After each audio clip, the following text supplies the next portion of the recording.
Chapter 3, The Battle of the White Whale. With Duchess Crush Karsten at the head, the latest expedition to defeat the White Whale set forth. It was the first operation of its kind since the great expedition of 14 years prior, undertaken with the expectation of fierce combat few would ever see. The expeditionary force assembled for the campaign was under Crush's command, with Wilhelm van Astrea, member of the family of sword saints, appointed as captain. The troops serving under Wilhelm were divided into 15 platoons, with each headed by one of the old veterans who had attended Crush's address in the Great Hall. Each platoon was composed of 15 men, so the combined force under Crush's command numbered roughly 220. However, the total combat strength was not limited to that. A wagon train under Russell's command was apparently running ahead of them to the site of the decisive battle, the Great Flugel Tree, so they could begin transporting the supplies necessary for deployment. On top of that, 13 members of the Beastman mercenary group Iron Fangs, on loan from Anastasia, had joined under Ricardo's command. Ricardo was in overall command with 2 lieutenants reporting to him. And the lieutenants of the Iron Fangs were: I'm Mimi. I'm Hitaro. With great energy, the 2 kitten-like beast people waved, then politely bowed. They had orange fur, and their heads didn't even reach up to Subaru's hips. They had adorable faces, and really, the snow-white robes covering them up to their necks suited them very well, so if Subaru was to put his thoughts bluntly, they're so cute I want to steal them for myself. The miss says that a lot, too. There you go saying that again, big sis. The girl calling herself Mimi laughed vibrantly at Subaru's thought, with the young boy calling himself Hitaro appearing oddly ruffled as he rebuked her. Based on how he addressed her, they were siblings, probably twins. They looked like a tomboyish older sister with a straight-laced, docile younger brother following in her wake. Subaru had no objection to the charm, but what mattered here wasn't appearance but ability. They weren't heading off to a picnic. So it's not that I'm doubting you, but, you're really lieutenants? Mister, have you met Mimi somewhere before? I can't remember, but it really feels like it. Mimi crossed her arms and cocked her head, but Subaru glossed it over with a strained smile. It couldn't be helped that she didn't remember him. To Subaru, the first time he met Mimi was during the events of the last go-around. Furthermore, it wasn't an occasion he wanted to remember. However, then and now, Mimi's bottomless cheer was completely unchanged. Don't worry about it. My name's Subaru Natsuki. So are you two good? Okay, won't worry. And Mimi and Hitaro are the best. If TB's with us, we're even stronger.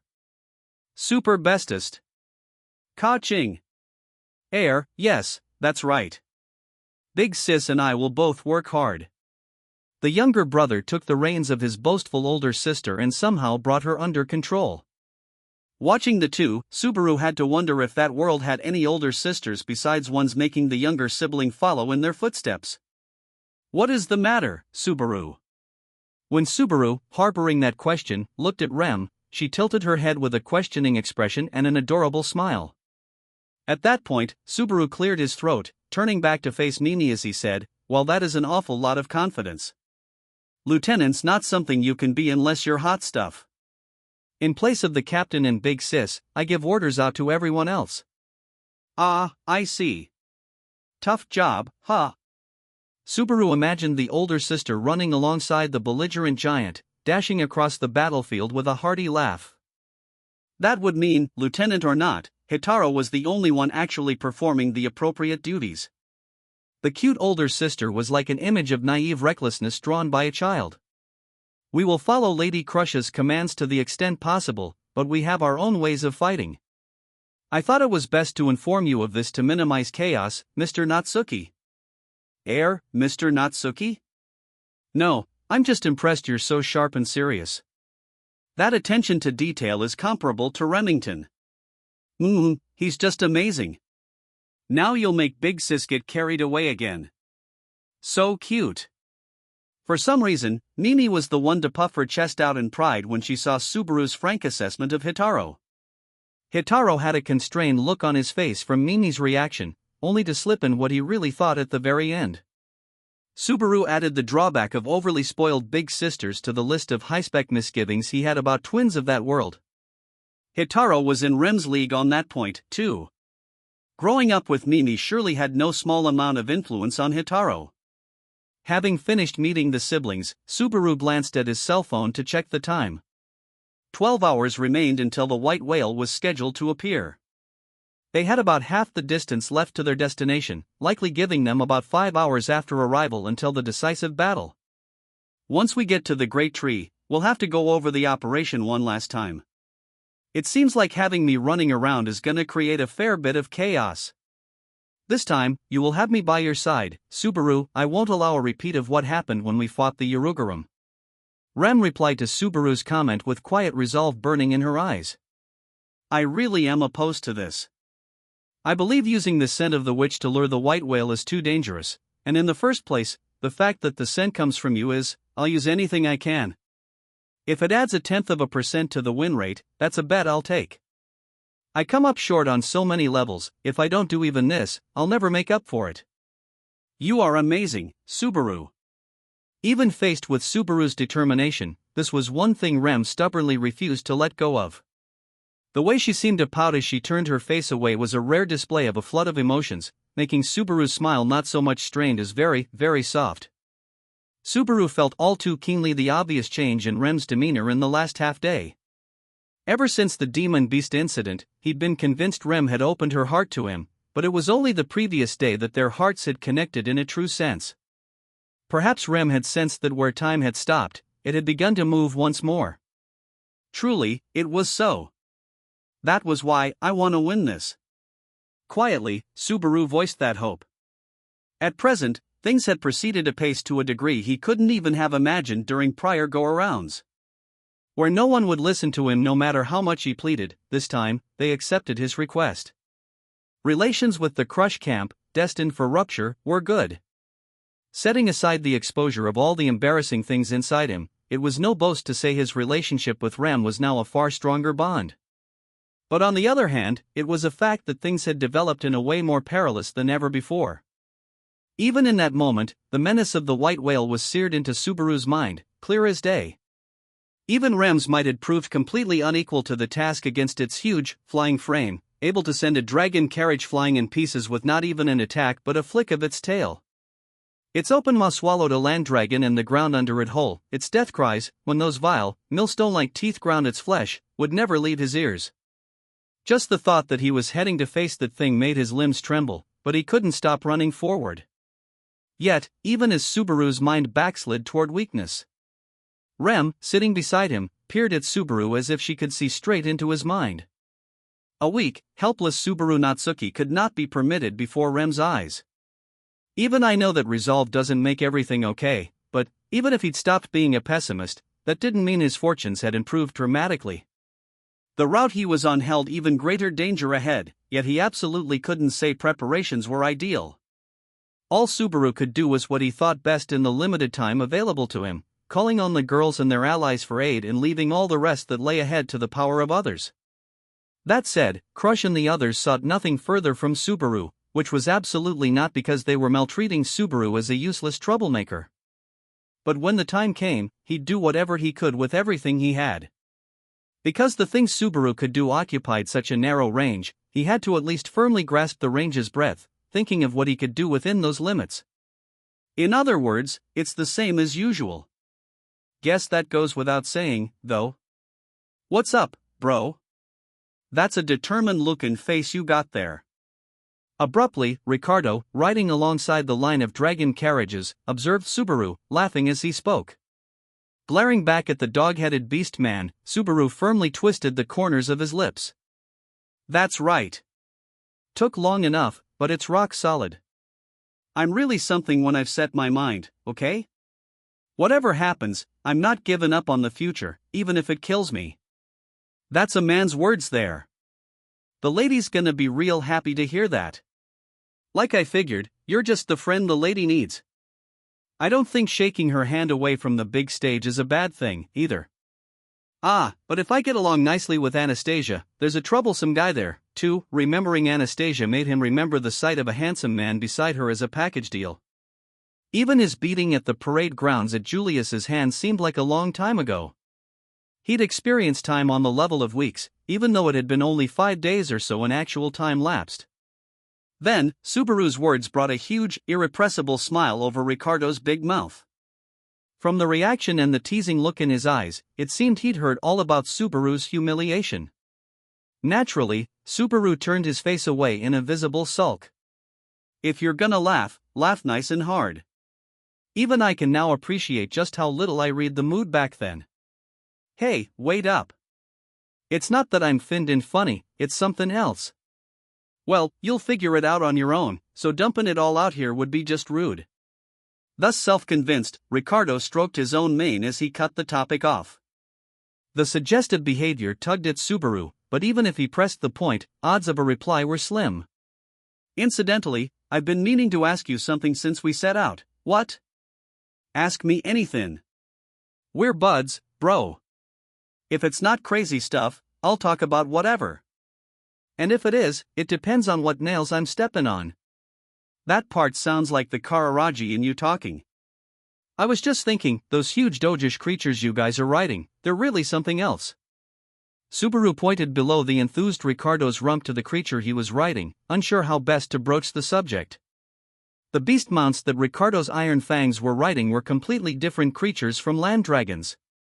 The closest comparison was to a huge dog, but the huge frames of the carnivores rivaled that of lions and tigers from his original world, and their speed and endurance were in no way inferior to that of land dragons. Subaru's comment brought an understanding expression from Ricardo as he patted the beast mount on the back. You don't see 'em much in these parts. These critters are called ligers. They're as precious in Kararaji as land dragons are over here. They're real territorial, so it's tough to raise 'em, which is why there ain't many in Lagunica or other countries.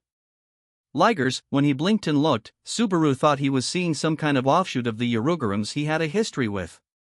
Fortunately, there were no signs of horns on their heads, and compared with those demon beasts, their faces were clearly more adorable.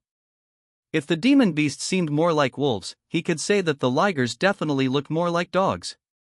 But having Ricardo, a dog-type beast man, riding on top of that super huge dog was a little, somehow, it's a really weird feeling, like someone should paint this, but don't you feel awkward?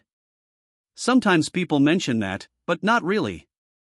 I mean, I'm a beast man, this is an animal, big difference between us. Ah, now that you mention it, some guys might get ticked off if you say that. I don't mind, though. Nah, I was wondering if I should say anything or not. Sorry, my bad. Ah, well, ain't that honest of ya? Baring his teeth as he laughed, Ricardo gave the back of the liger's neck a good rub. The liger made no reaction to its master's action, but the way it silently indulged its owner certainly made it look like a good, loyal dog. Even with the size difference, it apparently hadn't lost any of its canine virtues. Ligers don't have the horsepower that land dragons do, but their agility's way up there. Just watch, a wild battle to send the whale packin' is right up our alley. Horsepower, huh? Guess you still measure animal power like that, even with dragons and dogs all over the place. Not that I've actually seen a horse. He'd heard straight from Amelia's mouth that they existed, but he hadn't actually seen one in that world yet. Apparently, their rate of use was fairly low. After that, Subaru pointed to the expeditionary force on the march behind them. So less horsepower is why you have teams of dogs for pulling each carriage? Why not just have land dragons haul the freight? Don't want the dogs to get tired before the main event. Hey, we've got to move our own stuff ourselves. Besides, don't worry, any liger haulin' freight is a liger properly trained for it. We don't spoil 'em, and no enemy swinging 'em off their feet, white whale or not. With a gulp, Subaru somehow stopped his internal mental turmoil from coming out onto his face. On the other hand, Ricardo failed to notice Subaru's surprise as he spoke. You never know what you'll come across on the road, like bandits or whatever. If you take too much time, you'll be late, and that's the worst outcome of all. So we've gotta at least be able to carry stuff by ourselves. No way there are any bandits who have the guts to attack a completely armed group like you guys. If they did, it wouldn't be brave, it'd be a death wish. Got a point there. Ricardo burst into laughter and, waving to Subaru, shifted away from the dragon carriage. He took up his post at the head of the beast mounts as other people around them looked over at the loud conversation. It would seem that Master Ricardo is going around speaking like that to alleviate everyone's tension before the battle. Watching Ricardo go off into the distance, Subaru heard Rem's soft whisper into his ear. A bitter smile crossed Subaru's face as he realized, suddenly, that the big beast man was looking out for him. And here I was thinking I'd hardened my resolve, meaning, he still seemed awful green from his senior's perspective, even though the impending battle with the white whale was but the first hurdle, with others waiting ahead. Geez, you can say, set forth, hero, but it sure is easier said than done. Subaru murmured very quietly so that Rem might not hear, but his cheeks formed a smile.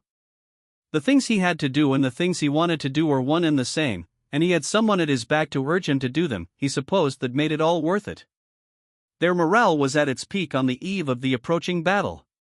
Now, let's do this, Mr. Fate. Fortunately, the expeditionary force safely arrived at its destination without any undue trouble. As scheduled, they arrived 5 hours early. The gleaming moon had just begun to rise on the night of the decisive battle.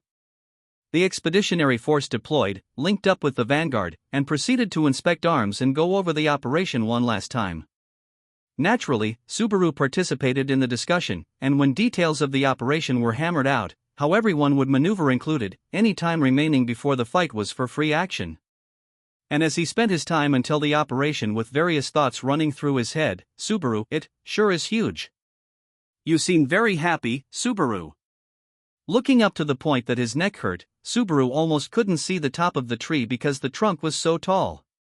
With how it jutted up from the earth, its great roots spreading all around its base, Subaru couldn't keep his honest feelings of excitement off his lips.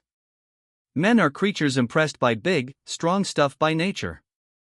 I was pretty impressed the first time I saw a land dragon, but Mother Nature ain't half bad. That flugel guy did good work.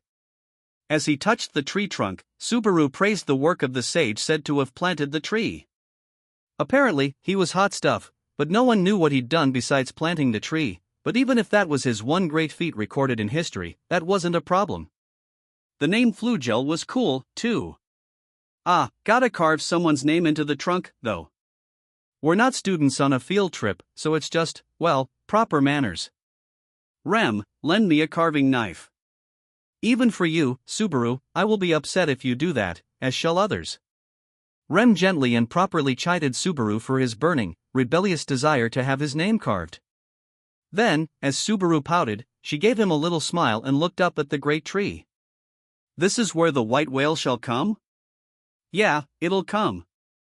When it's time, this cell phone, this Mattia will ring. Subaru took the cell phone out of his pocket, fingering the strap to sway it left and right. The alarm had already been set to ring when the white whale was due to emerge. They were the same words he'd shared during the final meeting, and the explanation for Crush he'd racked his brains to come up with.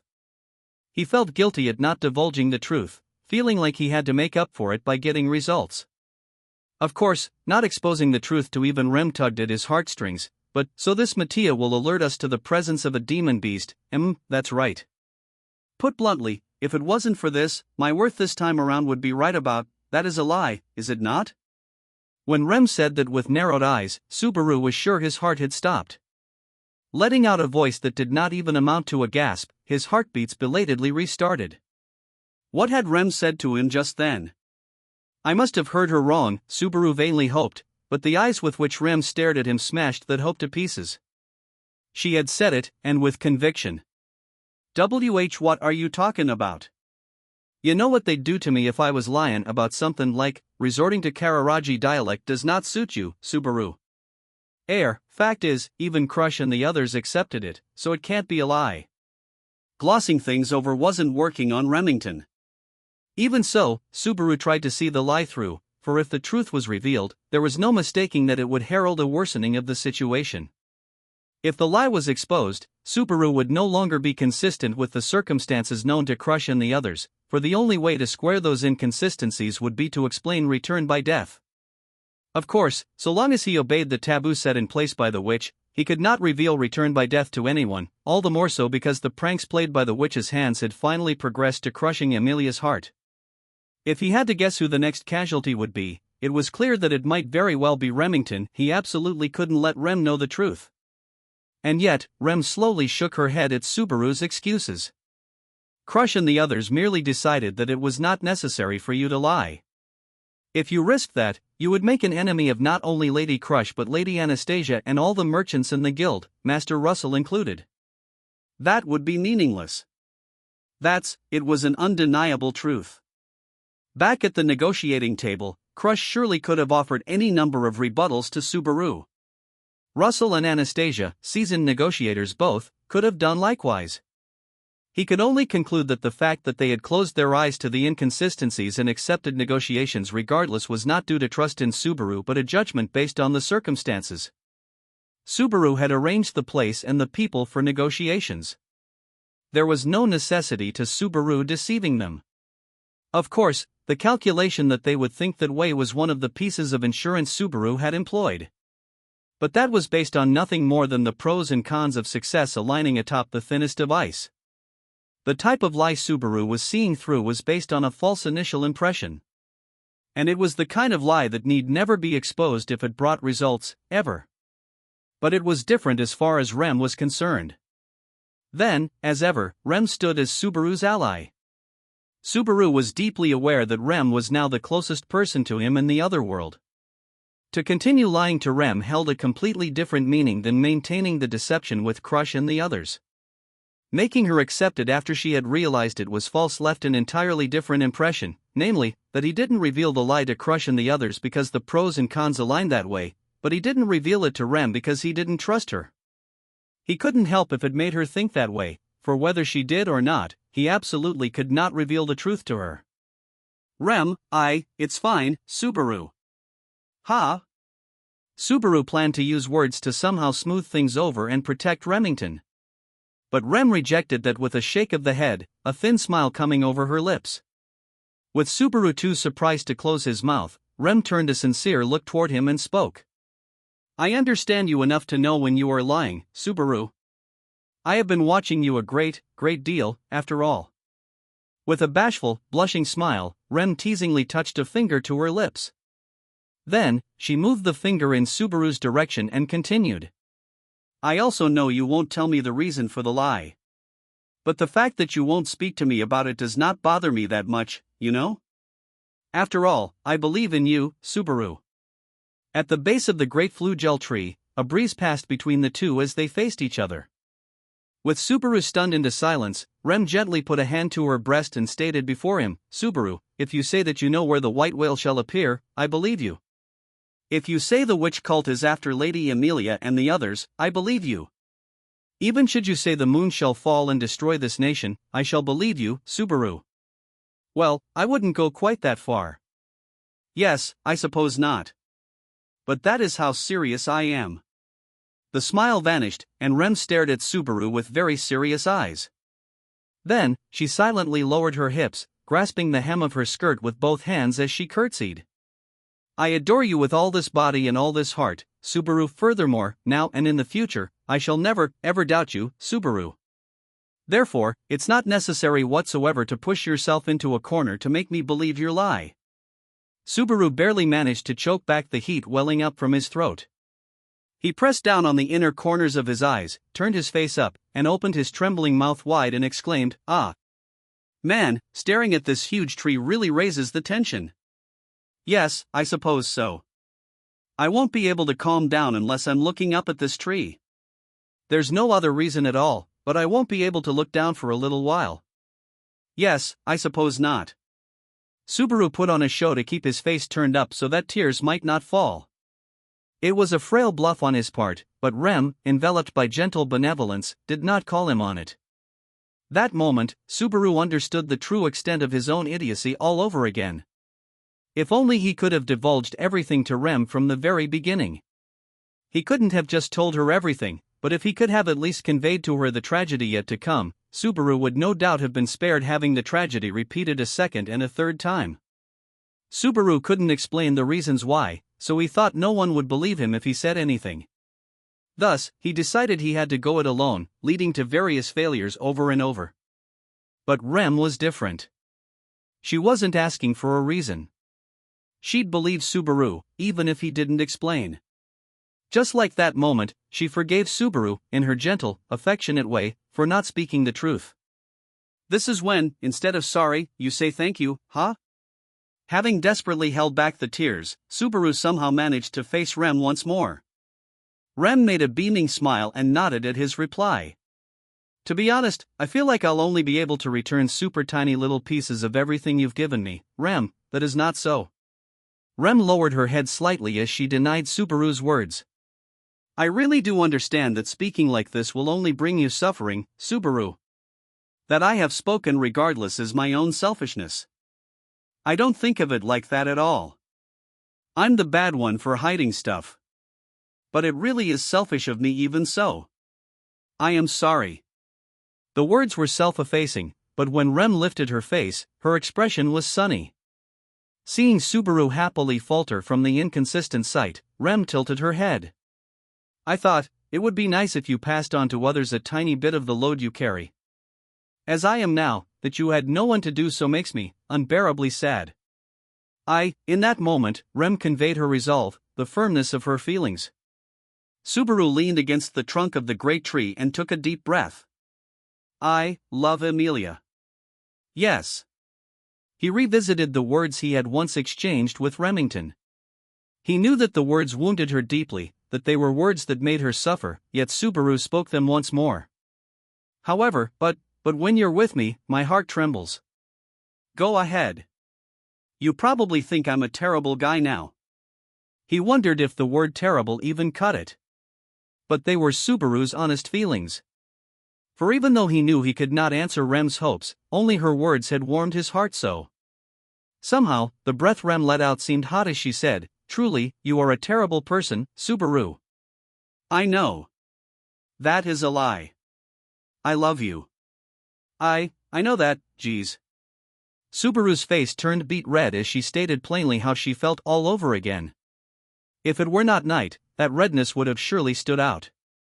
Subaru turned his back, as if trying to conceal the red surface of his face, and began to walk away from the tree. Time to head back, he said. We need to get mind and body ready right up to when the white whale appears. Before he passed in front of Rem, he grasped her dangling right hand. When her hand was grasped, Rem raised her voice in a little but immediately hurried to match Subaru's walking pace, staring at the side of the young man's face, one he did not wish her to see, with teasing eyes as she said, Subaru. What? I am fine with being your second wife. They were words to make a man unwittingly halt in his tracks. When Subaru, unable to resist, looked toward her, Rem made a face like that of an adorable puppy, seemingly wagging her tail as she awaited Subaru's reply. Oh, good grief, just how far is this girl gonna? If Emilia Tan's a very generous first wife, well then, when we get back you must convince Lady Emilia. I shall try hard as well.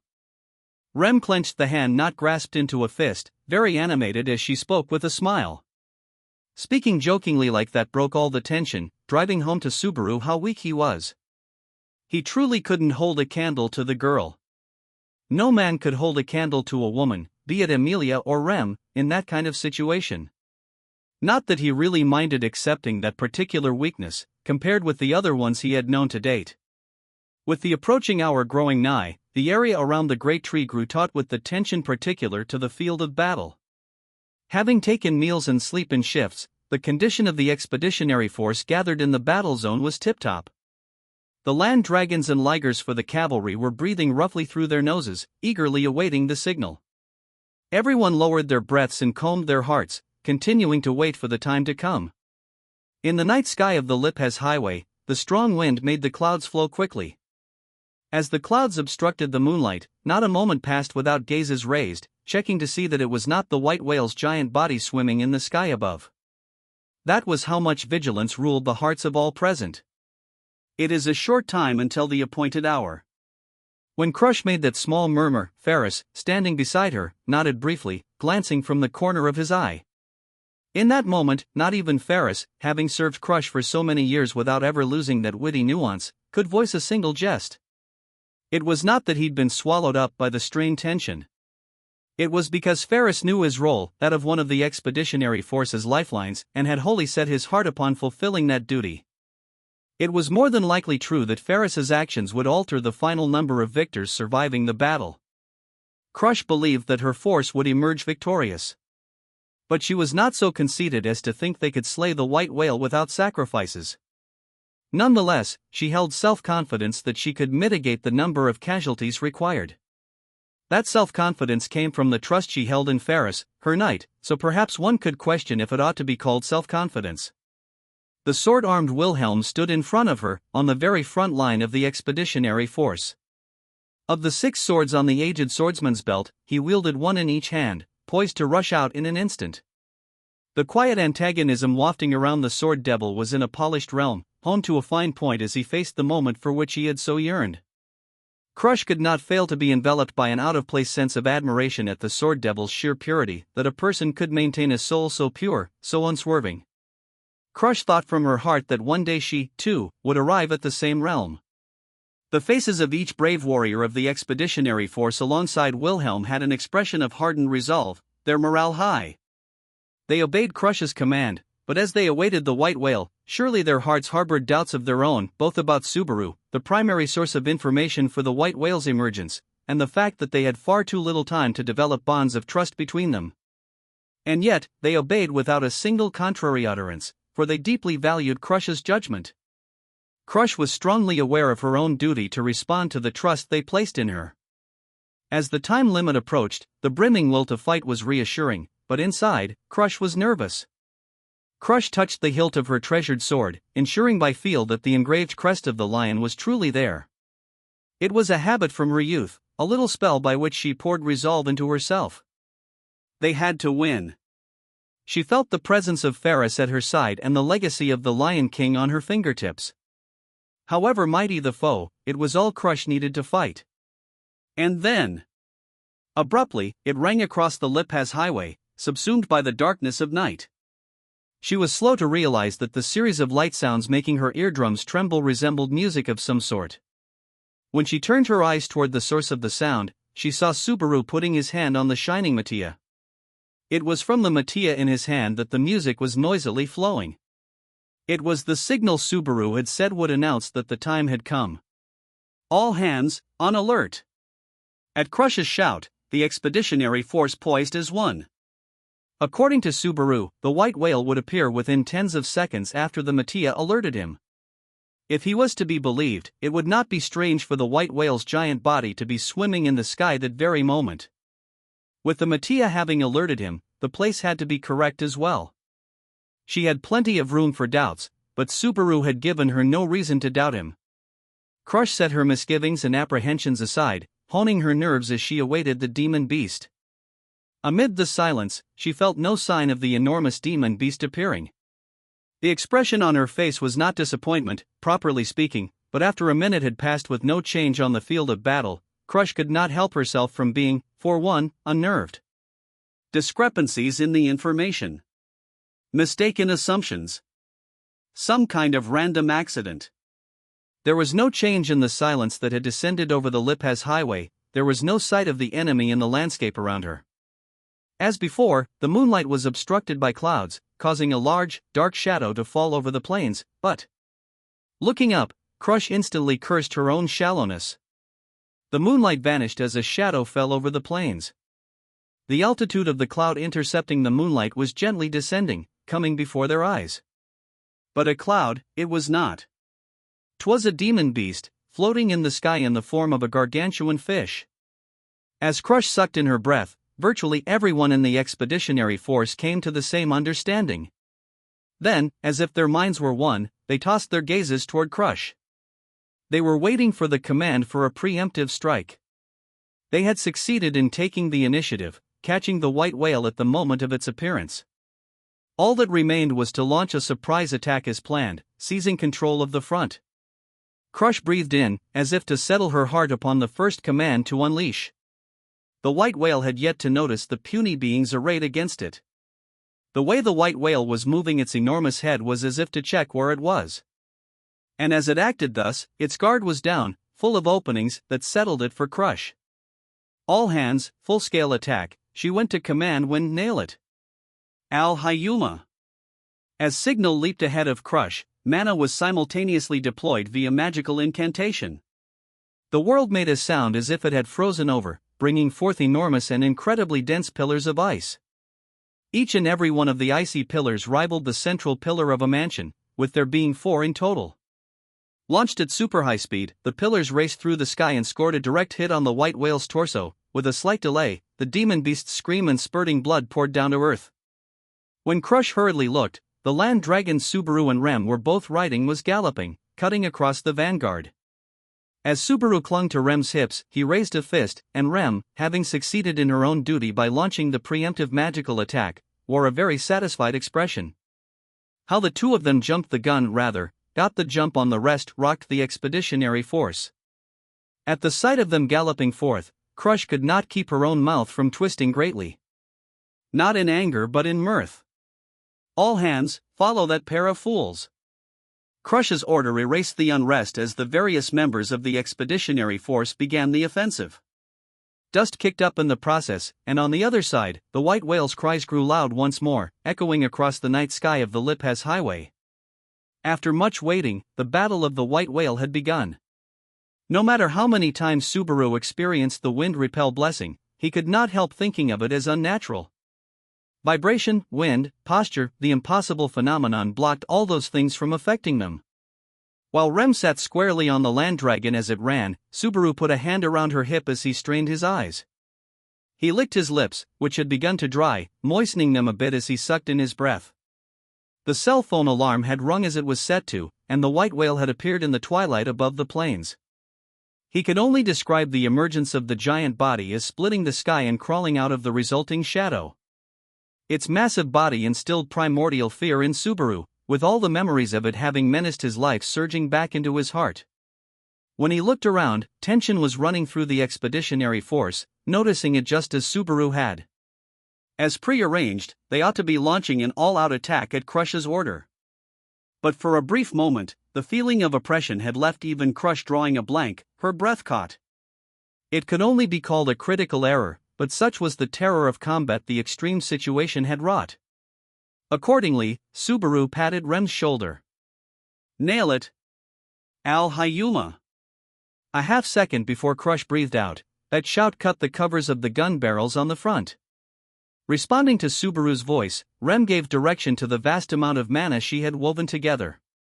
This gave rise to 4 of those vile pillars of ice, with their sharply tapered tips mercilessly gouging holes in the white whale's underbelly as it floated in the sky. The ice collided with its stone skin, audibly shattering. However, just before the shattered pillars completely spread apart, the force of their stabs broke through the defense of the white whale's thick hide, scattering its blood all over the plains. The scream of the white whale resounded across the plains. Even as the air shuddered enough to make one's eardrums go numb, the pitch-black land dragons Subaru and Rem rode advanced without fear. Subaru and Rem had not acted rashly. The instant the white whale emerged, a momentary lull occurred within the expeditionary force. Had they not acted during that time, the preemptive attack would have probably failed. That pause was a watershed moment. And knowing that such momentary hesitation was a matter of life and death, even someone of such remarkable character as Crush had her breath caught before the menace of the white whale. Even if she had been halfway confident the white whale would appear, seeing the real thing created a ripple in the human heart. That ripple could create even tiny distortions in one's thought process, and distortion led to stagnation, and stagnation invited defeat. If it had been so, the battle might have begun with their side at a disadvantage. If there was a difference between Subaru and Crush that moment, he had to call it love. Crush's split-second delay had been born from her inability to have absolute trust in Subaru and his Mattia. Even if her mind believed him, it could not force a statesman of her caliber to forget her misgivings. But Rem had not even the tiniest smidgen of doubt that the white whale would appear the very instant Subaru said it would. Accordingly, Rem had prepared magic with the greatest firepower that she could muster, waiting for the moment Subaru had indicated, and slammed an attack into the white whale the very moment it appeared. If he could not call that Rem's love winning out, what could he call it? But that analysis is super embarrassing.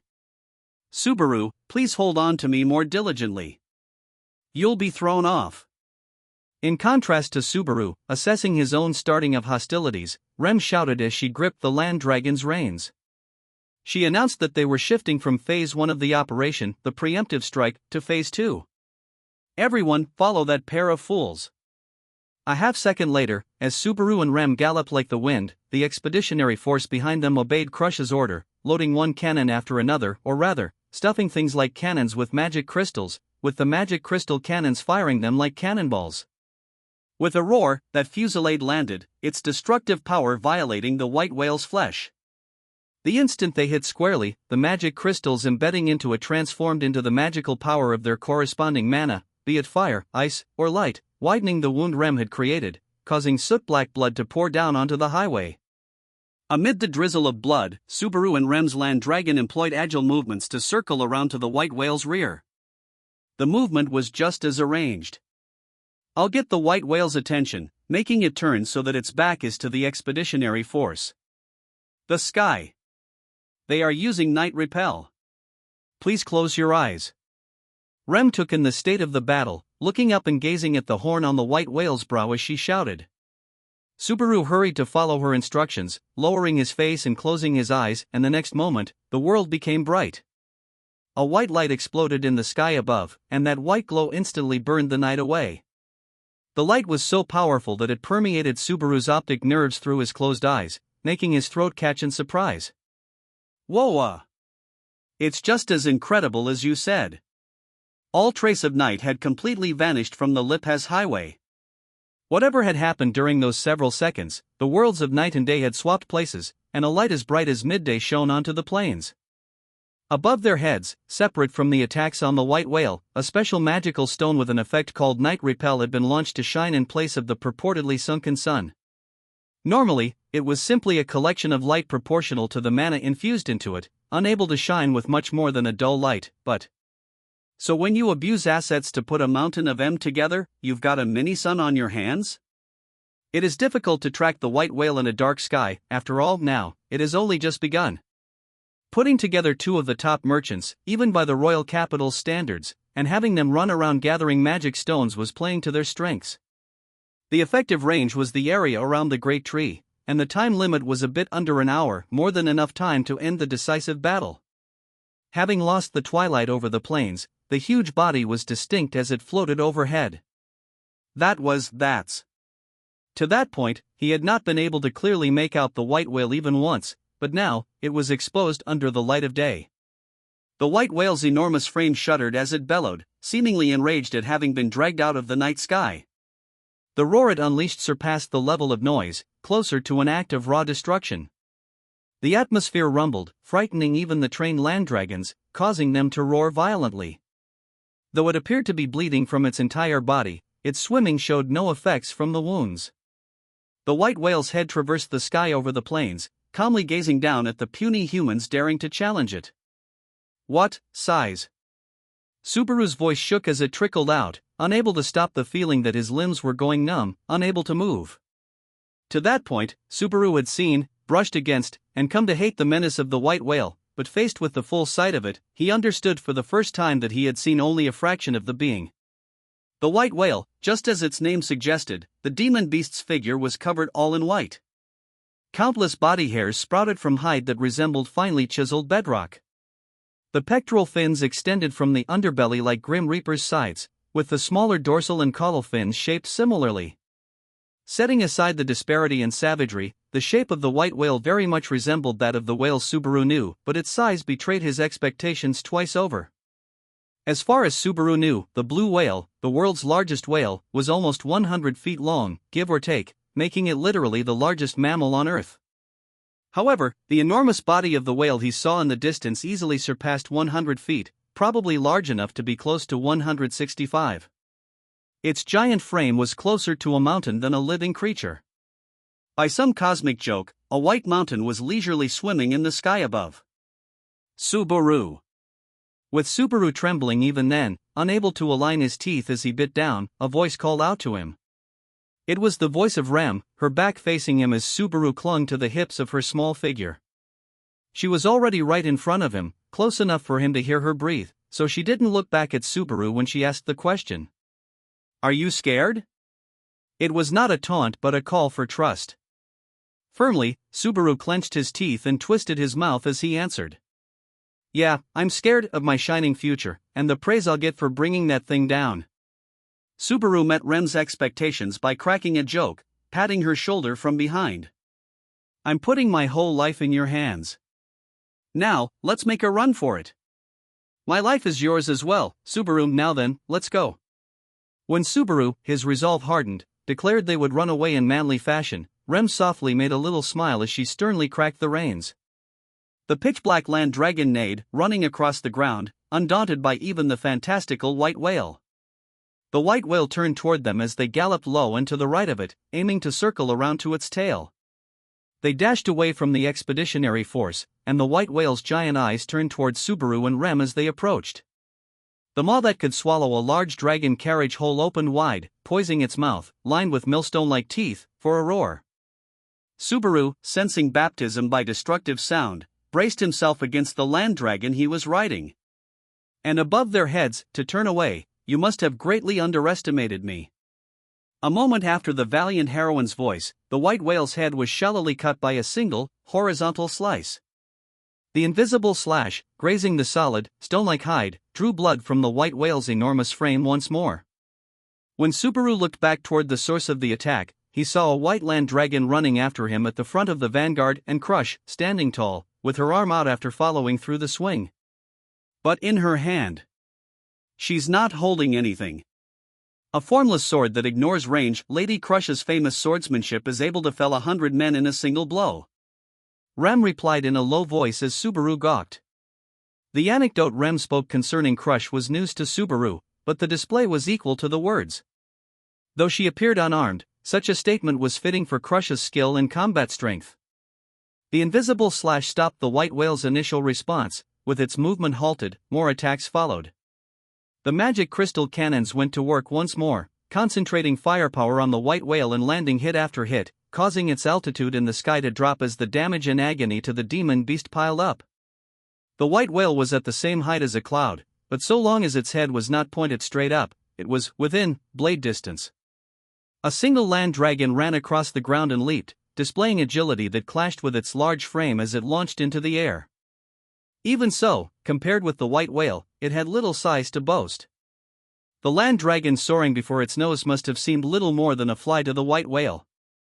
The vertical sword flash running straight ahead cut deeply up the white whale's nose. The sight of the flash of metal rending the white, stony hide with such ease made the sound of cannons, echoing across the battlefield, vanish. This was no spell, no magic crystal cannon, nor even the slash of an invisible blade, but human training, proof that steel swung by man could reach even the demon beast. Proof that human willpower, expended over the course of many years, had indeed reached the demon beast of mist. 14 years. The figure crouched as he thrust a sword into the split tip of its nose.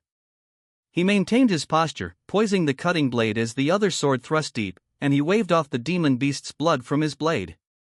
Behind him, the hostility he gave off was enough to warp the very air. For all that time, I dreamed only of this day. As the figure straightened his back, the white whale twisted its body, trying to fling off the figure that had embarked upon the tip of its head. The white whale let out a groan as it barrel-rolled in midair. But the white whale arched as it screamed in pain, its tail dancing wildly in the sky. A single, horizontal cut was added to the vertical one from before, carving a cross-shaped wound into the white whale's brow. The figure stomped on the white whale's back with a light sound of his foot. Malevolent laughter came over the sword devil as bloodlust glimmered in his blue eyes. Here you shall fall, and your corpse shall rot, filthy monster. Spitting those words out, Wilhelm poised his swords in both hands as his body became the wind. He ran across the back of the white whale from its head to its tail, slashing the demon beast's stone hide left and right with the blades in both hands. As he rent the purportedly hard, resistant hide with ease, sprinting as soot-black blood smeared the sky, he truly looked like a sword devil. With Wilhelm clinging to the white whale's body, it had no good method of shaking him off. Unable to dislodge the aged swordsman, even as it moved to somersault in midair with the force of a whirlwind, he proclaimed, "Good of you to help me slice you more." A moment before the white whale turned its body, Wilhelm made a short leap and stabbed his sword right under him. When the white whale whirled its body, the thrust blade created a vivid slash down it, using the white whale's own body in service of the blade. Amid a scream and a mist of blood that mottled his own torso, the sword devil laughed. Laughing, his old bones continued swinging both swords as he headed for the giant frame's flank. With a swing, his blades carved a V shape into the flesh, leaving a reddish-black laceration behind. A bellow tore through the sky as the white whale aimed to slap the falling sword devil with its tail. But a moment before the tail was to strike him, a leaping land dragon snatched Wilhelm's body away. He had slipped away from the menace of certain death. Upon landing, the land dragon instantly broke into a run. The white whale gave into anger and chased after the elusive sword devil. "Hey, don't look away, moron. You're fastened the lot of us, too." The single swing of the huge cleaver struck the white whale squarely on the jaw with enough force to knock out several of the white whale's enormous teeth, making a dull sound as yellow molars were sent flying. It was Ricardo, riding a liger, who bellowed as they galloped onto the white whale's face at an angle. Just as he'd said, the ferocious dog had greater agility than a land dragon, and it was using that nimbleness to the fullest extent, master in tow, traversing the white whale as its body rose into the sky. "Hey now, we ain't done with you yet." Atop the sprinting liger, Ricardo gave a cry more bestial than a beast's as he swung the massive cleaver. The outer hide shattered and flesh was gouged, all in a single charge. And following after Ricardo. "All right, let's go. Big sis, you are too far out in front. Everyone, now." The lieutenant twins, both on the backs of small ligers, split apart, issuing commands to the mercenary band behind them. With ferocious leaps, a pack of ligers grappled onto the white whale and began to run rampant with its giant body as their foothold. They swung sword and spear, inflicting damage to the white whale like a swarm of wasps. Save for making its enormous frame dance, the white whale had no countermeasure for shaking off the interlopers clinging to it. Its very size made small movements difficult, a weakness that was being exposed. Furthermore, at that point, "All hands, move away." When Crush's order cracked across the field of battle, the iron fangs clinging to the white whale leaped off its body as one. All the ligers landed agilely, and the white whale, now freed of them, made a large turn, believing it was finally time to counterattack, but it was mistaken in that judgment. "So you've exposed your flank." Crush's second attack struck far overhead, her diagonal slash running along the white whale's side at an angle, and that stroke of her sword was the prelude to yet a third attack, this time, from the magic squad, which had not attacked until that moment, devoting themselves solely to concentrating on chanting Al-Gaw. From the compounded chants from multiple squad members came a red-hot aurora. In that world, with both a sun and a moon floating in the sky, a new, second sun was born, low in the sky and clad in incandescent flames. Even knowing that it was the power of fire magic bundled together, Subaru could not turn his eyes away, gawking at the conflagration scorching the world before him. The waves of heat given off by the huge fireball, over 30 feet in diameter, could burn the skin even at a distance well removed, burning with enough heat to rob the moisture of his eyes, even with his eyelids protecting them. That great fireball wavered, then it gained velocity. Velocity gave way to acceleration, and acceleration, to high speed. The fireball headed for the white whale's side, then slammed it right in the belly. Through its accumulated wounds, the fire burned inside its body, and the white whale screamed while its internal organs boiled. Mercenaries hurriedly evacuated so as not to be caught up in the fragments of flames scattering over the plains. Subaru and Rem took part in that evacuation, even as their eyes continued to track the burning white whale. That overwhelming, even one-sided, circumstance meant nothing less than that the surprise attack had borne fruit. At that rate, might not the demon beast be subjugated without it being able to do a thing? Feels like that hit it pretty hard. Maybe it'll all go like this? At a distance beyond the flame's reach, Subaru watched the white whale from the back of the land dragon, shaking a closed fist. Until that point, they'd completely overwhelmed the white whale, surely inflicting no small amount of damage. With the failure of the Great Expedition 14 years prior as precedent, he'd been on his guard, but this put him into an easy win mood. It had bitten on the pre-arranged plan hook, line, and sinker, making him feel exhilarated that a quick victory was just before his eyes. However, with regret, Rem shook her head at Subaru's optimistic viewpoint, glaring up at the flame-engulfed demon beast. No, were that the case, the surprise attack would have caused it to crash to the ground. Her words made Subaru's eyes go wide. He turned his eyes to the white whale, wondering what she meant. Even then, half of the demon beast's body was being burned by the great magic, with no sense that the flames, spreading over its body hair, were dying out. The magic crystal cannon's direct attacks had inflicted many wounds, and the sight of blood trickling from them was downright painful. But the altitude ain't dropping. Looking up, he saw the white whale calmly remaining in the sky. It was not up so high that the cavalry could not leap up to it, but it would be very difficult for men to challenge it on foot. More importantly, without the demon beast falling to the ground, they could not shift to the next phase of the operation. Ricardo pulled alongside, carrying his huge cleaver as blood spatter drenched the fur on his face. We played all our good cards right at the start. That it didn't go down means that thing was just tougher, huh? He snorted out of his canine snout, his pointy ears twitching as he said, "Feels like we scored a point, but it ain't easy breaking through that thick hide underneath. 'Cept for a weapon like mine with brute force, or Mr. Will's skills, it's a drop in the OL bucket. Maybe that goes for physical attacks, but it looked like magic attacks worked, yeah? I am quite doubtful that is the case. At first glance, they appeared to be spectacular strikes, but that white hair scatters the mana, dulling the force. My magic did not do as much damage as it appeared either." Rem voiced with regret that the magic representing her own greatest firepower had been ineffective. When her words drew Subaru's attention, he saw that there certainly were numerous shallow wounds in the white whale's flesh, but none amounted to deep wounds that diminished its fighting ability. But at the very least, looks like the fire spells from earlier are burning its hair off pretty well, though. It's simple: burn the magic scatter and hair off and we can have that fried whale flesh under it for dinner. Ricardo ferociously bared his fangs as he concurred with Subaru's guess. With the massive cleaver in hand, he gave the ligers back a pat, hurtling toward the front line once more. "Alright, let's bring what we've got left in the sack just like earlier. Crush, give the big guy one more slug in the gut, will ya?" Drawing up his own laundry list, he slipped under the white whale and leaped onto its body once more. When Subaru looked, Wilhelm, who he was sure had moved some distance off, was also aiming to get back on the white whale, this time from the tail end. The expeditionary force had apparently come to the same conclusion as Subaru and Ricardo and was shifting to its next move, in other words, a second all-out attack. In this case, they'll be pouring firepower on the white whale, so we'd just be in the way if we got close. "Rem, can you slam magic into it like you did earlier?" It would take time for an incantation of identical strength, and water element mana cannot do damage when it is scattered.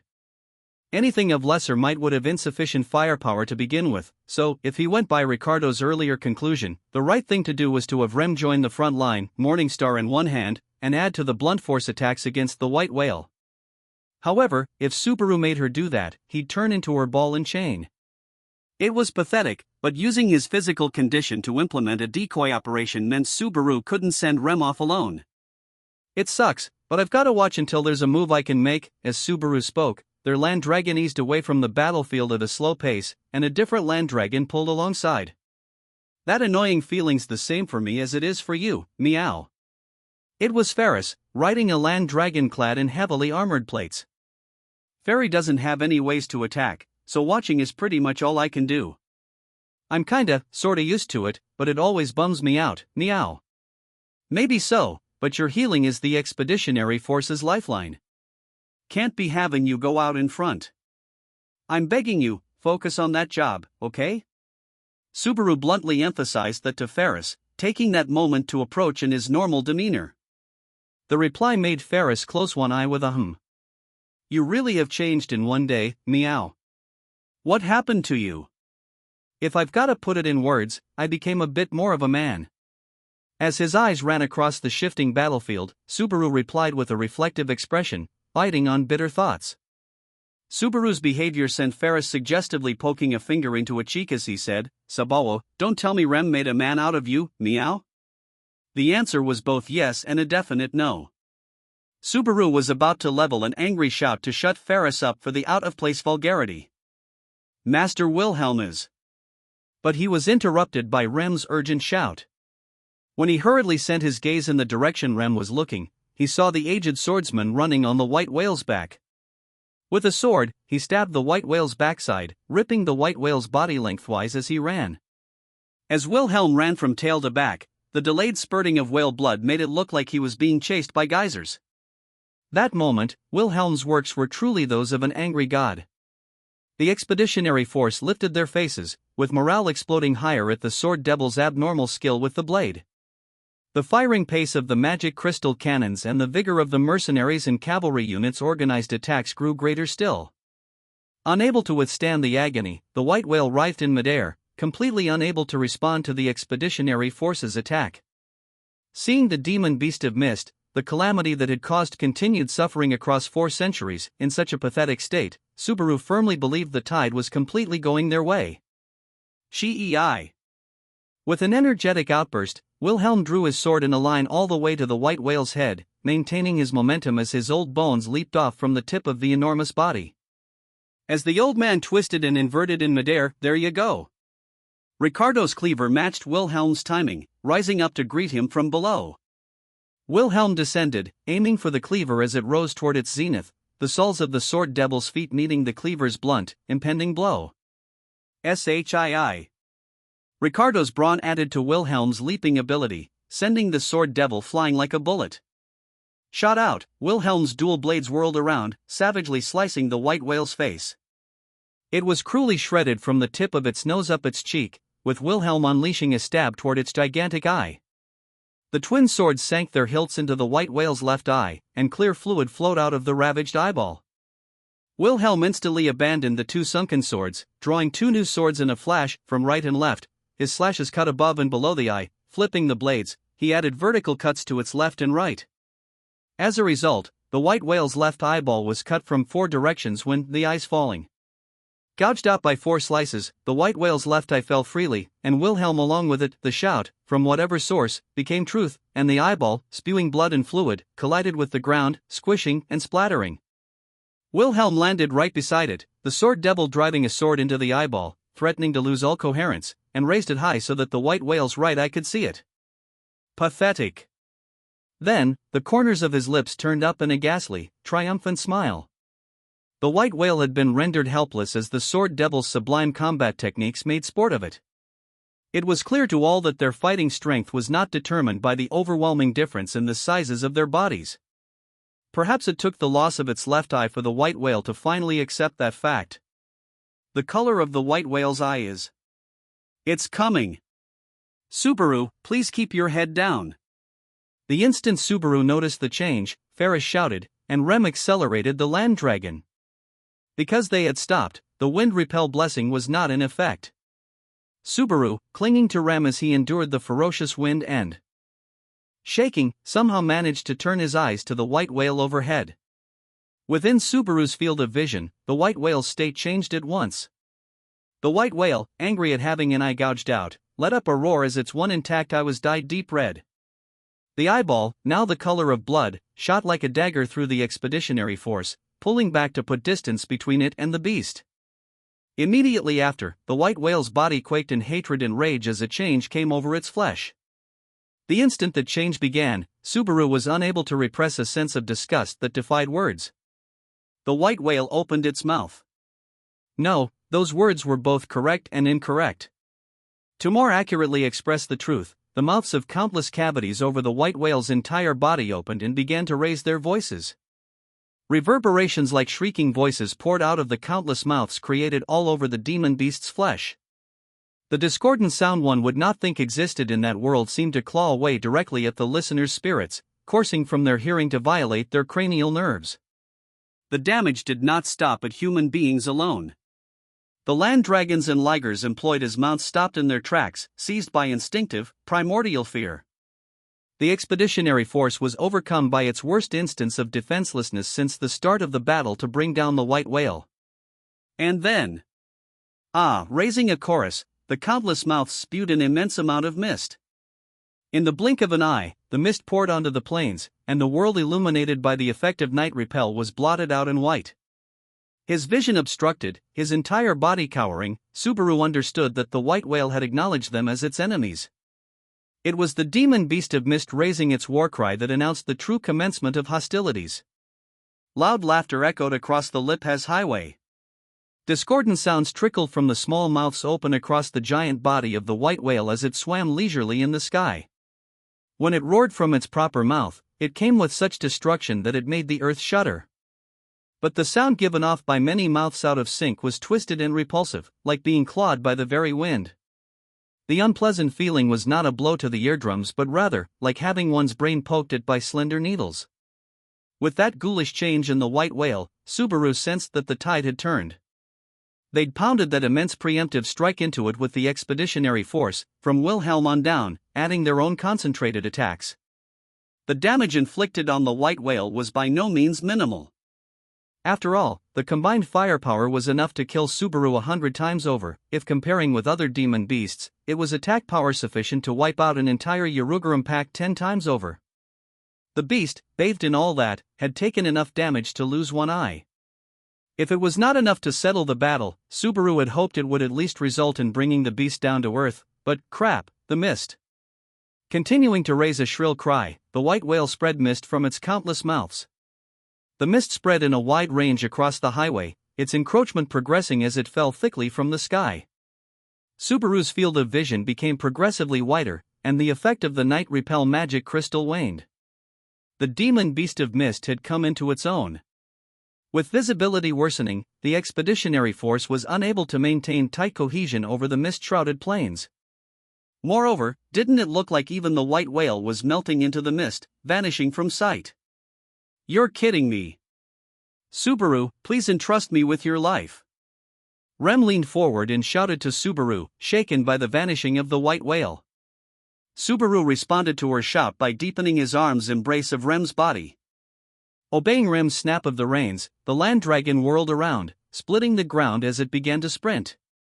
Ferris, beside them until just earlier, similarly turned the head of his land dragon toward the interior of the mist. With the white whale entering a state of combat, the counterattack would grow desperate. Naturally, casualties could not be avoided. That being the case, this was where his duty lay, as he was called the Blue Knight, the greatest of healers. Yet, in spite of that, "All hands, retreat," a bellow from inside the mist resounded, halting them before they leaped into the sea of white. It was Crush's voice they heard. What is she doing? Was the look on the face Subaru lifted up, but the next moment, whoa? Subaru's body was shaken by centrifugal force as the land dragon veered left in a spur-of-the-moment decision. In front, Ferris's land dragon was making its own emergency right turn, resulting in them going separate ways. And white came violently surging into the corners of Subaru's tilted vision. Hey now, hold on. The middle of the path that had opened up by their splitting apart was blown away in a single gust of very dense mist. The force of the tall wave of mist shooting through would have surely swallowed up the land dragons had they evaded even a second slower. Without having seen the real thing in action, one might laugh it off as making a big deal about mere mist. But no one seeing the nature of that mist up close with their own eyes would ever dismiss it so lightly. The surface of the plains grazed by the mist was gouged out as if melted away, with the highway surface vanishing all the way down to the foundation. A human body fully bathed in that mist would invariably share the same fate. If we got hit by that. Subaru thought he'd fully taken to heart the briefing beforehand concerning the threat of the white whale's mist. But the real thing was beyond even his expectations. So this is the serious mist. The white whale, called the demon beast of mist, had mist that broadly fell into two varieties. The first was the wide area mist it scattered to expand its own swimming area, such as what it had used to cover the highway. And the second was the annihilating mist, which had erased a good chunk of the ground before his eyes just then. He hadn't seen the means of attack until then, but it was the latter, the annihilating mist, that wrought destruction. And though a single glance was sufficient to understand its destructive power, there was even more to it than that. Namely, in a vigorous flash, a gallant voice cut through the mist as something suddenly sliced open the white scene before Subaru's eyes. It was a white land dragon with Crush on its back that leaped out of the mist. She'd probably used the super long-range invisible slicing attack to disperse the mist and secure her vision. Crush brusquely wiped off the sweat on her brow, panting atop the land dragon. Using her as a marker at the center of the cleared mist, the scattered elements of the expeditionary force began to hastily regroup. Crush looked across her subordinates from each of the assembled squads and asked, "How many people were hit?" "Our squad has 12 people, we're 3 short." Who are you missing? We don't know. Faced with Crush's impatience, a man in his prime seemed to wring out his reply as he shook his head. Under normal circumstances, such an exchange would be incomprehensible. The squad leader, cognizant of the number of people in his squad, was reporting that he could not remember the names of the lost members. Surely such a crazy thing was not possible, yet. We have 14 and have lost 1. 2 men in my squad. Similarly unclear. 6 men. I am very sorry. Our position was deep, and we were unable to avoid the mist. Similar reports came in one after another, with none able to remember the names of their vanished comrades. It was that bizarre circumstance that was the true menace of the white whale's mist. The annihilating mist. In shock, Subaru's molars clattered as the murmur came running up his throat. Those literally annihilated by the mist had even the memories of their existence erased from the world. Even if proof remained of those erased, no memories of their existence remained. That was the true meaning behind Crush organizing the expeditionary force in squads of 15 men each.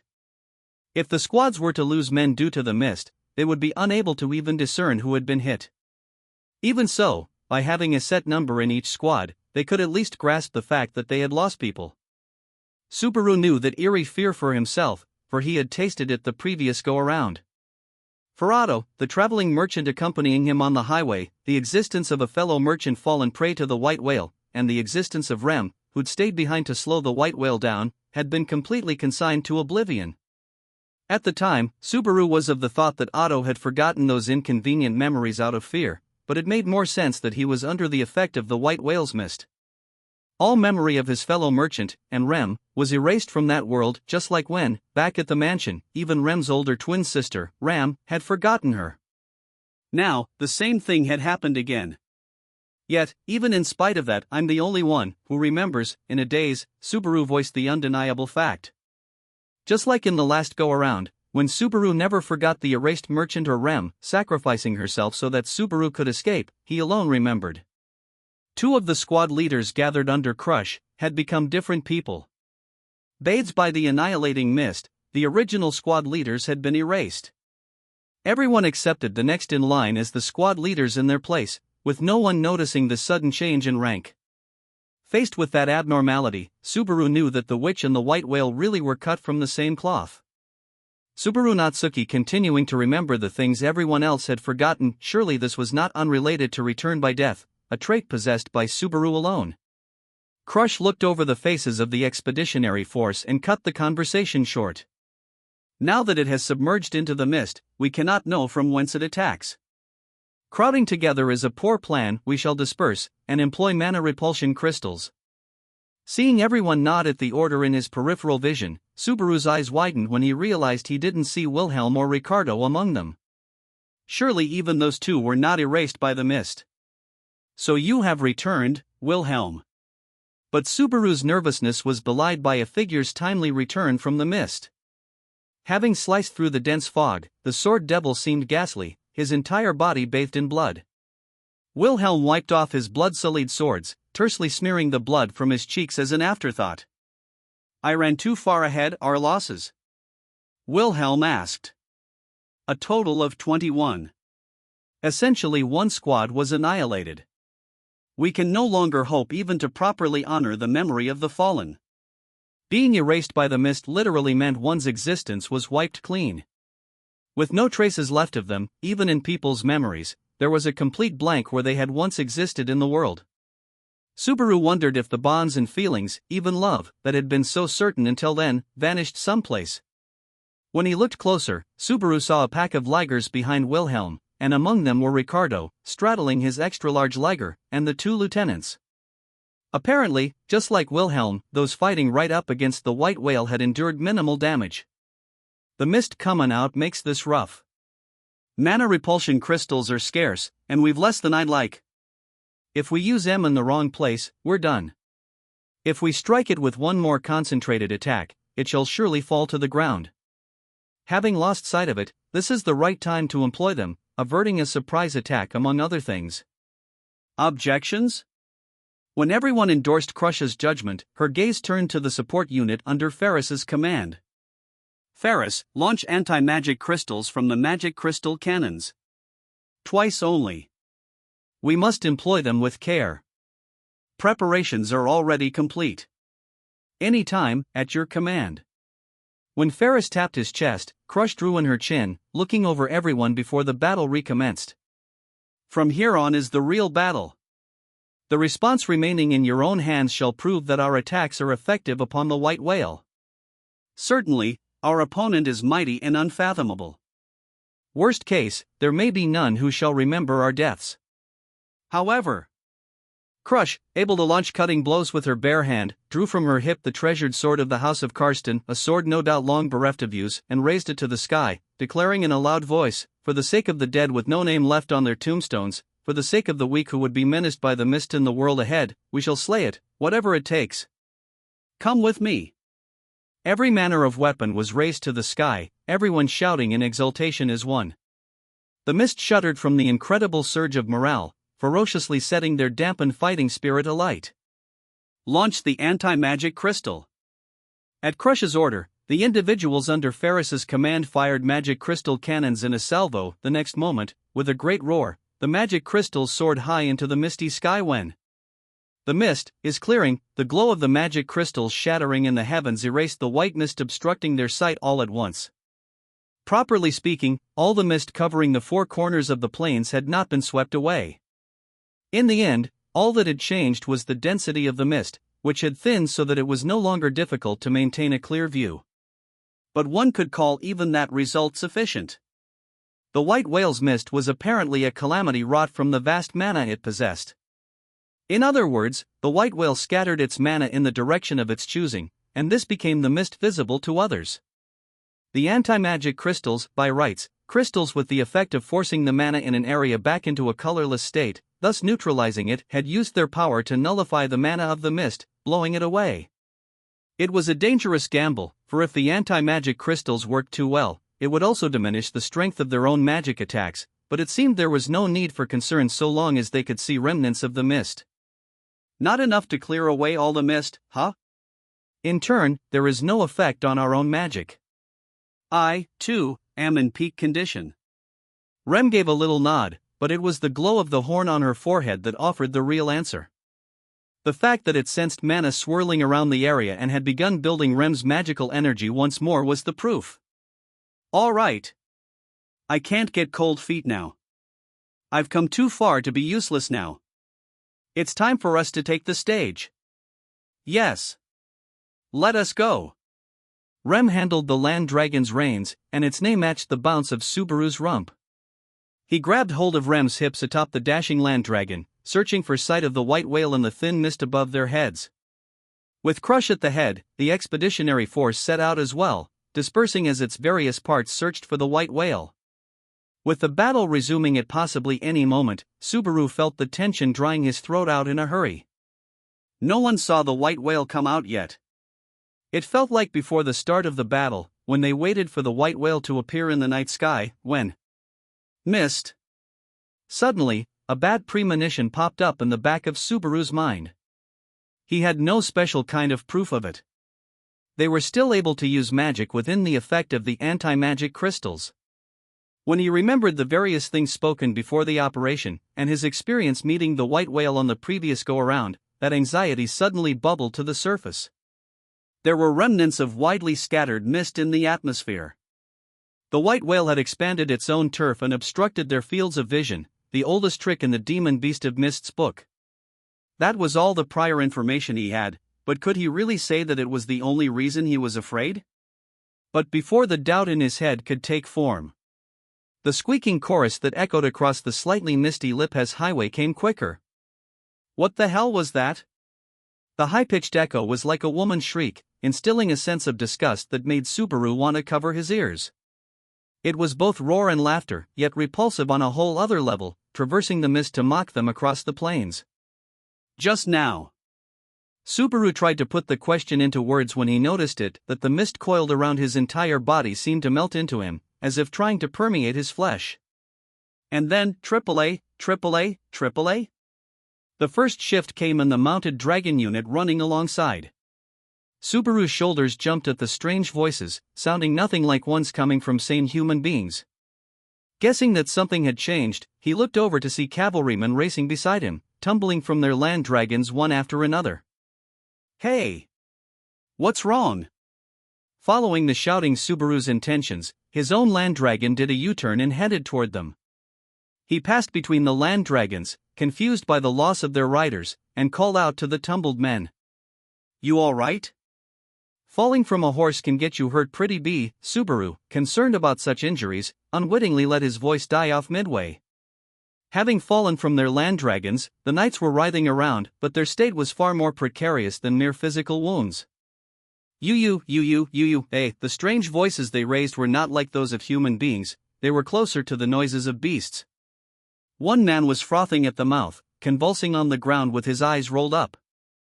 Another man let out a moan as he desperately scratched at his own arms.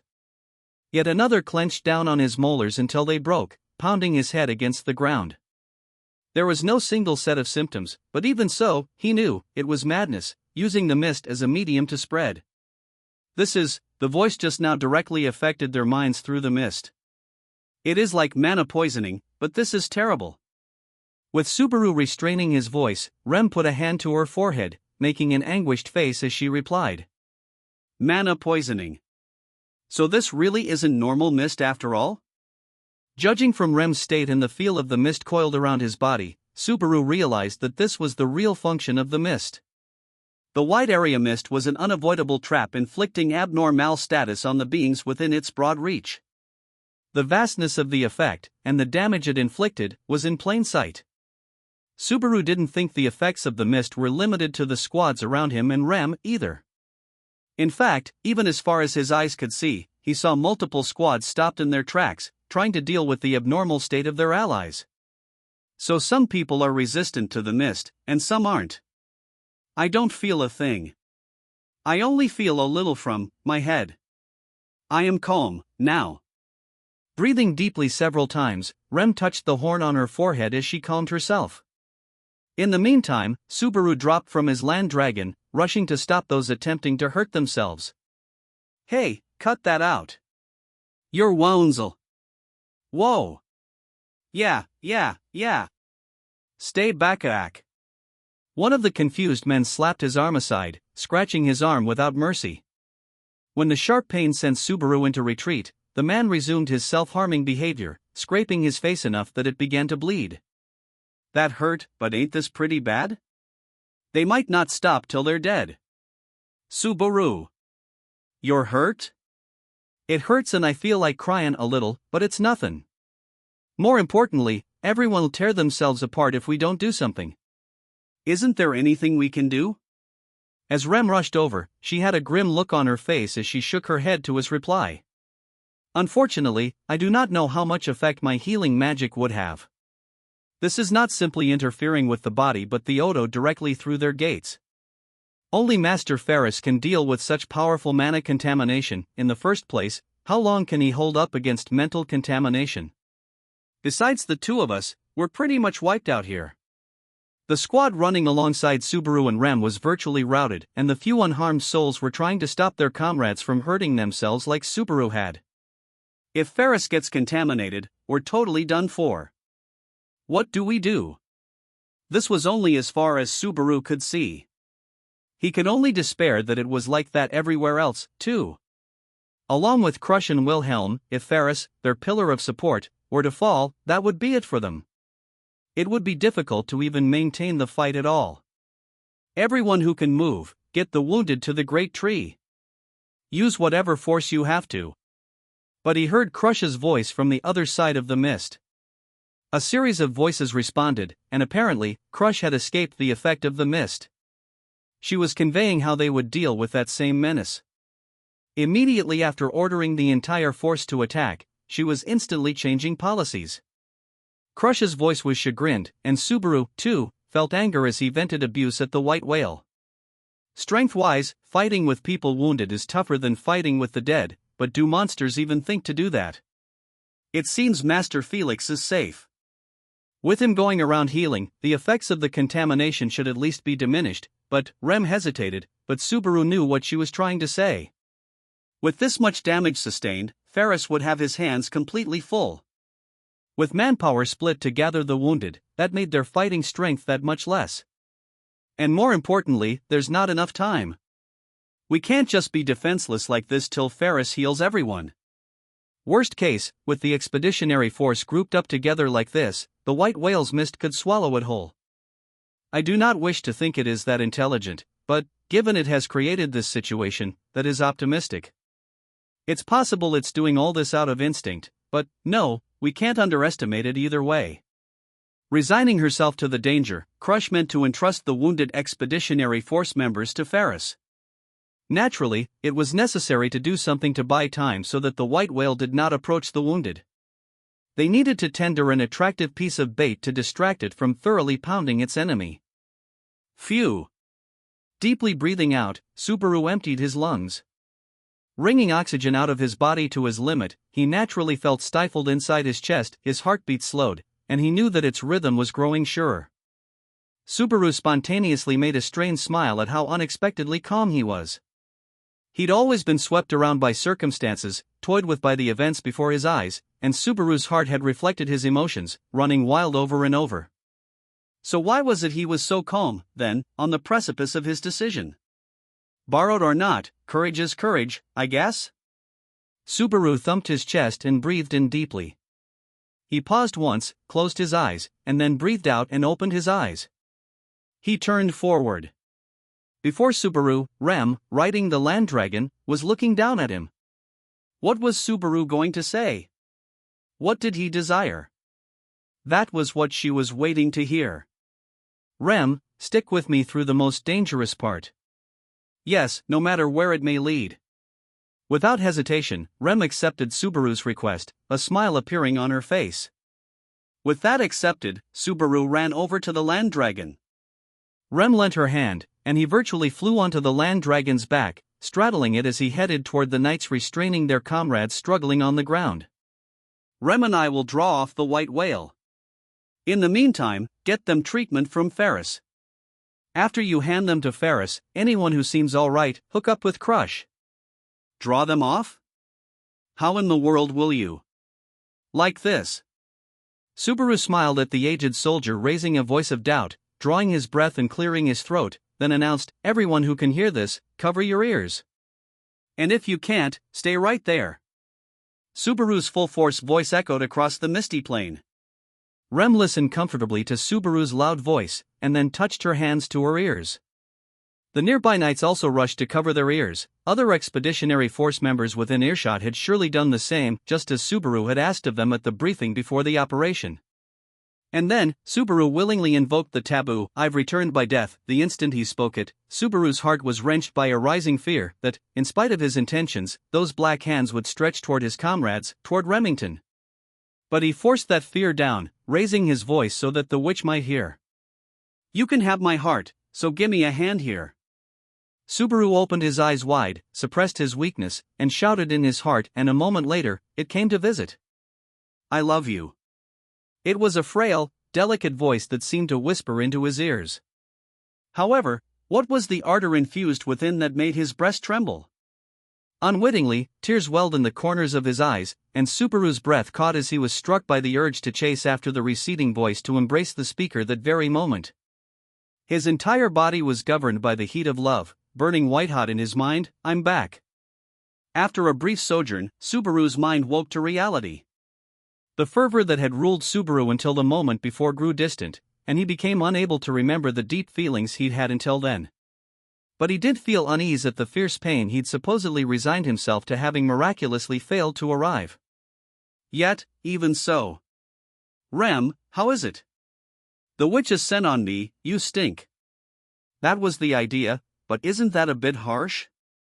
Though not thrilled to receive a black mark from Rem, he'd accomplished his objective. His body shrouded in the witch's miasma, Subaru looked back and raised his voice to the knights all around. "Get away from us right now. Get as close to the big tree as you can and link up with Crush as best as you can manage. You understood. Good fighting. You too." Sending off the knights, Subaru's pat of Rem's shoulder was the signal for the land dragon to start running. At present, Subaru's body was giving off the fresh, lingering scent of the witch. Setting aside the contradiction in those words, the scent had to be wafting all around him. The problem was how much effect it would have on the white whale. With the Urugurums, the effect was enough to cover the entire forest, but how about this time? To be honest, there's no way to measure it, but, when he'd encountered the white whale in the previous world, the white whale had tenaciously pursued Otto's dragon carriage after Subaru shifted over to it. At the time, he'd said nothing in relation to the witch. So if Subaru gave off an even stronger scent than before, he ought to be prime bait for the white whale just after he had that thought? The land dragon, charging straight ahead, sensed something and turned abruptly on its own judgment, with centrifugal force drawing an yuga out of Subaru as he hastily hugged Rem, right before his eyes, seemingly clinging for dear life. What's the white whale? As Rem, pressed against him, shouted, a gargantuan maw suddenly emerged from the side, breaking through the mist. By a hair's breadth, Subaru and Rem diverged from their path and escaped, with the white whale's huge mouth seeming to slide past them a little to the left, biting into the ground, swallowing grass and topsoil whole. Its stony outer hide seemed to be grazed as the demon beast rushed past, and from nearby, they heard the sound of its maw biting the ground apart. Then, with a roar, it chased after the pair. Whoa-aha! There was an overwhelming amount of pressure as it chased them from the rear. With the overpowering sense chasing his back that they would be squished, the land dragon that the shouting Subaru rode earnestly kicked the earth. However, the swimming speed of the pursuing white whale was extraordinary. With an enormous body like a mountain, it swam with such force that it surpassed the wind, closing the distance quickly. Steadily, the maw pressed close, drinking up the world around it. When the tip of its nose was right at their backs, close enough to bathe them in the raw stench of its breath. Rem. Al-Hayuma, Rem responded with an incantation, sending 3 pillars of ice thrusting out of the ground as one. Her aim was true, punching into the white whale pursuing the pair from right below it, impaling its belly in an attempt to halt its movements. Yet it won't stop. The icy spears, each as thick as 100 spears bundled together, were snapped off at the base, giving off a high-pitched sound as the ice shattered. The destroyed spears of ice instantly returned to the mana from whence they came, and though the white whale, having lost what was sealing its wounds, bled from them, there was no effect on its movement. That it had been wounded and bled so much seemed only to bring into sharper relief the extent of its endurance. Subaru was aghast all over again at just how high a hurdle bringing down the white whale was. This ain't like with the Urugurum when it was one-on-one. As Subaru moved farther from the white whale, he raised his middle finger, taunting it. Enraged at the gesture, the white whale's roar thundered across the plains.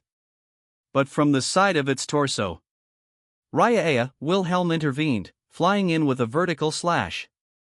Driving his blade in, Wilhelm ran up the white whale's flank. As Wilhelm cut through the bloody mist, the kitten's siblings appeared alongside, straddling their ligers and looking at each other's faces. Big sis, join with me. Let's do this, Hitaro. As the ligers crossed, Mimi and Hitaro leaped off and joined hands. The two stood before the gaping wound Wilhelm had carved as they yelled, Wah! Ha! The pair's voices overlapped, the sound waves broadened with incredibly destructive might. The shock wave coursed in through the open wound, making every injury on the white whale's body bleed once more. The enormous body shuddered, and the white whale's altitude dropped precipitously against its will. The white whale groaned in agony, raising its voice as it endured the pain, and barely managed to avoid crashing as the twins, riding their ligers, leaped off its back. Trump card complete. Captain, please. Oh yeah, leave it to me. If the runts are trying hard, then I've gotta, too. In place of the landing twins, a large liger climbed onto the white whale from the tail end. Swinging his cleaver upward, Ricardo went around smacking the countless mouths that spawned mist. Wilhelm did the same, jamming slashes into the annoying mouths, silencing them one by one. But the white whale didn't let them smash its means of attack without a response. From the mouths, seemingly infinite no matter how many they smashed, a literal barrage of annihilating mist spewed out. Ricardo, relying on his liger's mobility, and Wilhelm, pushing his body past normal human limits, continued to dodge, and dodge that mist some more. The expeditionary force and the Iron Fangs had both reorganized, and they began firing magic crystal cannons once more to assist Wilhelm and Ricardo in their precarious position. With the white whale's own attacks unable to hit, and apparently losing patience from the increasing damage from the pesky attackers, it twisted its massive body, opening its mouth fully to spread mist far and wide. Ram! Faster than Subaru could shout, Rem had their land dragon leap up onto the white whale's nose. The approach of Subaru, with the scent of the witch wafting around him, made the white whale reflexively stare at them, throwing off its concentration. It was looking to send them flying when a slash interrupted that plan. That's very rude of you. Here I am, after nothing but your head for 14 years, and you look away. With a stab, Wilhelm thrust deep into the white whale's brow, his movement halting when his blade sank into the skull. But the aged swordsman instantly abandoned his third sword, leaping in and kicking full force the hilt of the sword he had let go of, and withdrew his fourth and fifth swords, both blades dancing wildly across the white whale's back. Also atop the white whale's back, Ricardo linked up with Wilhelm, opening his large mouth and laughing. This is gettin' fun. It's tougher than I thought, but it's not all that strong, now, is it? No, the response is a little too weak. While Ricardo exulted, Wilhelm knitted his brows and murmured. Biting his lip, Wilhelm sliced into the white whale's tail fin as he said, I cannot easily believe my wife, the sword saint, could be defeated by this level of demon beast. Even considering that it did not take the initiative and split us apart with mist at the beginning, as Wilhelm swung his blades, his thought process was interrupted by the white whale whirling its body about. Do? Wah? The demon beast's action, differing from all those before it, sent the white whale's head suddenly rising up, with the force sending Ricardo and his liger flying off. Then Wilhelm, still atop the white whale, said, I'll take one more before I take my leave. With the demon beast wriggling its body as it swam in the air, Wilhelm ran down it with nimble movements. The white whale's body was climbing, with Wilhelm leaping down in the opposite direction. Finally adjusting his center of gravity and using the stabs of his blades to control his posture by force, the highly experienced old swordsman exercised his body to the fullest, chopping off at the base one of the dorsal fins at the extreme edge of the enormous body. Listening to the white whale scream, Wilhelm rode the fin he'd sent flying onto the ground below. Normally, you would think a fall from such a great altitude would result in instant death, but the soles of Wilhelm's feet kicked off the fin just before impact, and his land dragon caught him, softening the blow. Wilhelm! Subaru tried to make sure he was all right, but Wilhelm did not respond, for his eyes were on the white whale, still rapidly ascending. Drawn in, Subaru looked up, and his vision was caught by the white whale's tail as it swam in the sky high above. Blood dripped from the fin that had been sliced off, pouring downward with violent force. The grassy plain was dyed scarlet, and Wilhelm was bathed in red rain, his will to fight undiminished. Subaru didn't think the white whale was going to just turn tail and run, either, but the demon beast's goal in heading up into the sky was unclear. The Iron Fangs and the expeditionary force uneasily looked up at the sky, and Subaru grew concerned for the wounded gathered at the roots of the great tree. It's coming. Wilhelm made a small murmur as he turned his gaze upward. Seeing the aged swordsman narrow his eyes and return both hands to his sword hilts put everyone on guard. And then, as they held their breaths, they regretted it. Too late, they knew they should have deployed instantly without waiting for the white whale, floating above their heads, to act. Mist, incoming! Subaru shouted as loudly as he could. Rem made the land dragon whirl about and move away from the front. The land dragons and ligers all around them started running all at once, but there was no longer any leeway for Subaru to raise his head and see if the others were safe. Billowing, annihilating mist came falling to earth with such force that it seemed to blot out the sky. The mist was like the clouds themselves were falling. There was no way to avoid it save escaping the area. Sheltering behind rocks or trees was meaningless resistance before destruction that would swallow all obstacles whole. There was nothing they could do but start running and pray that they were in time. Too afraid to look up, Subaru merely felt the oppression of the soundless apocalypse hurtling from above. He earnestly squatted against the land dragon's back, lowering his posture as far as he could as they ran. We got through? Having apparently slipped out from under the thick mist and entered a clearer area, Subaru turned his head around and looked back. There were several figures on the ground behind them that hadn't made it out in time, swallowed up as the mist pressed down upon them. With expressions of fear and anger chiseled on the human beings' faces, they earnestly fled, but they were engulfed by the mist from the head down and vanished. The land dragons were obliterated with them. With the mist falling and scattering to the ground, no trace of their destruction remained. Not even their names would remain in anyone's memories. None save Subaru, the only one who would remember their deaths. There were little moans in front of Subaru from distant figures scattered about the mists. It was clear that their numbers had greatly diminished since they had regrouped. That of course went for the Expeditionary Force's knights, but the Iron Fangs had not escaped unscathed either. If we at least have our big guns, thought Subaru, shifting his gaze. He spotted Wilhelm, barely keeping one hand on his land dragon's back as he escaped the mist's area of effect. It was when Subaru called out to him from behind that he realized that from the other side of the dense mist, the demon beast was chasing Wilhelm, opening its huge mouth. Run! NN? Wilhelm noticed the impending menace at his back at about the same time Subaru shouted. But both came too late for him to react in time. Approaching without a sound, the maw of the white whale swallowed the ground, the land dragon, and Wilhelm whole. Scraping the ground, everything on the surface around Wilhelm was gouged out, entering the white whale's mouth. Faced with the shock of that spectacle, it was not only Subaru who shouted but Rem as well.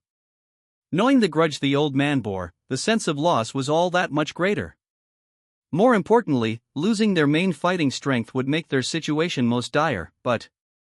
Oh no, you don't. This time, someone else raised his voice from right beside them. Before they could react, a liger came in from the side, bumping their land dragon and sending Subaru and Rem flying. Whoa!